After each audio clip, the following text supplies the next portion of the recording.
চট্টগ্রামের সীতাকুণ্ডে ৮ বছরের শিশু ইরাকে ধর্ষণ ও হত্যা মামলার গ্রেপ্তার প্রধান আসামি বাবু শেখকে আদালতে তোলা হচ্ছে আজ। এ নিয়ে আরও জানাতে আদালত থেকে যুক্ত হচ্ছেন ফয়সাল করিম।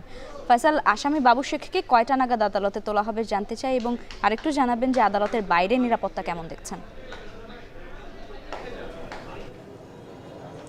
লাইভা, আমরা যেটি জানি যে বেলা ৩টায় বাবু শেখকে ম্যাজিস্ট্রেটের কাছে নিয়ে যাওয়া হবে এবং এখানে যারা আইনজীবী আছেন আমরা দেখেছি অনেকেই স্বপ্রণোদিত হয়ে আজকে বাদী পক্ষে ওকালতি করবেন এবং আমি ইতিমধ্যেই কয়েকজনের সাথে কথা বলেছি। তারা যেটি বলছেন যে আজকে স্বীকারোক্তিমূলক জবানবন্দি তারা চেয়েছেন বিচার আদালতের কাছে এবং তার ভিত্তিতেই আসলে বাবু শেখ যদি সেই স্বীকারোক্তিমূলক জবানবন্দি দেয় ম্যাজিস্ট্রেটের কাছে, তার পরপরই তারা চাইবেন যে দ্রুত যাতে পুলিশের পক্ষ থেকে চার্জশিট দেওয়া হয়। এখানে যেখানে কিছু বিষয় একেবারে নিশ্চিত হওয়া গেছে যে সিসিটিভি ফুটেজ পাওয়া গেছে, বাবু শেখ ইতিমধ্যেই পুলিশের কাছে স্বীকারোক্তি দিয়েছে এবং আজকে ম্যাজিস্ট্রেট আদালতে তিনি দিবেন বলে তারা আশা করছেন। তো এসব ক্ষেত্রে যে আইন দ্রুত এগিয়ে নেওয়ার যে বিষয়টি, সেটির ক্ষেত্রে শুধুমাত্র চার্জশিট দেওয়ার বিষয়টি থাকে। সেটি তারা বলছেন যে যারা আইনজীবী আছেন তারা বলছেন যে পুলিশ যদি দ্রুত চার্জশিট দেয় তাহলে কিন্তু এই মামলার যে রায় সেটি কিন্তু অনেকটা দ্রুত হবে। এবং আমরা দেখেছি বেলা 11:30টায় মূলত এখানে বাবু শেখকে আনা হয়েছে।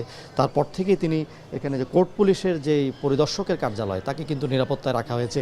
পিছনে হয়তো দেখতে পাচ্ছেন যে প্রচুর পুলিশ সদস্য মোতায়েন করা হয়েছে, নিরাপত্তার বিষয় আছে এবং এই আদালত পাড়ায় কিন্তু গুঞ্জন আছে এবং এই মামলার পক্ষে যে রায় সেটি নিয়ে কিন্তু অনেকেই মিশ্র প্রতিক্রিয়া দিচ্ছেন, অনেকেই ক্ষোভ প্রকাশ করছেন এবং তারা চাইছেন যে এটি যাতে দ্রুত বিচার হয়। এবং আমরা দেখেছিলাম যে গতকালও কিন্তু বাবু শেখকে যখন থানা থেকে কারাগারে আনা হচ্ছিল তখনও কিন্তু উত্তপ্ত বা বিক্ষুব্ধ জনতা সড়ক অবরোধ করে পুলিশের গাড়ি তল্লাশি করছিল এবং তাকে ছিনিয়ে নেওয়ার চেষ্টা করছিল। অর্থাৎ মানুষ কিন্তু খুবই ক্ষুব্ধ এবং তারা চাইছেন যে এটি যাতে সুষ্ঠু বিচার হয় এবং দ্রুত যাতে এটির বিচার নিশ্চিত করা। এবং আইনজীবীরা আজকে এখানে দাঁড়াবেন বেলা 3টায়। আসলে ম্যাজিস্ট্রেটের যে খাস কামরা আছে সেখানে তার 164 ধারা নেওয়া হবে, জবানবন্দি নেওয়া হবে এবং সেটি যদি তিনি রাজি হয় তাহলে মামলার যে কার্যক্রম সেটি অনেকটা দ্রুত এগিয়ে যাবে বলে আশা করছে আইনজীবীরা।